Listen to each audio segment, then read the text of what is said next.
આ હોરર ચાલે ત્યારે ઇમોશનલ થવાનો ટાઈમ છે. આ જોડે મુન્નાભાઈ થઈ ગયું છે.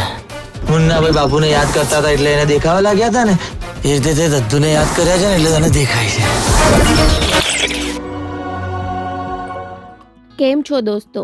2022માં ફક્ત મહિલાઓ માટે અને 2023માં 3 એક્કા જેવી 2 બ્લોકબસ્ટર ફિલ્મો બાદ નિર્માતા આનંદ પંડિત અને વૈશલ શાહની ત્રીજી ફિલ્મ આવી રહી છે, જેનું નામ છે ફક્ત પુરુષો માટે.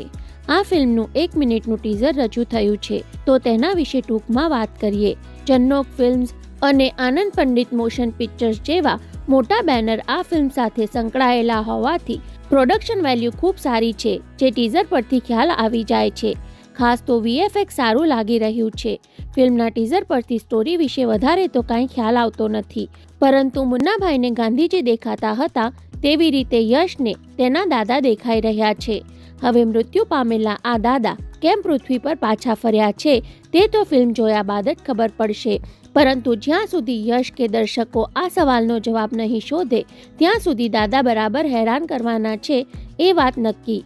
આ ફિલ્મમાં યશ સોની, મિત્ર ગઢવી, દર્શન જરીવાલા, એશા કંસારા અને બીજા ઘણા જાણીતા કલાકારો જોવા મળવાના છે.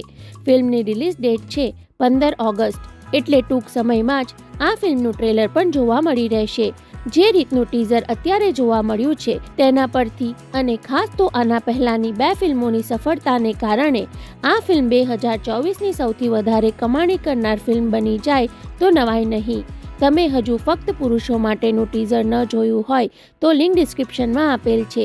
ટીઝર જોઈને જણાવો કે તમને કેવું લાગ્યું, અને ગુજરાતી ફિલ્મોની અવનવી અપડેટ જાણવા હંમેશા જોડાયેલા રહો ફિલ્મ રિવ્યૂ ગુજરાતી સાથે.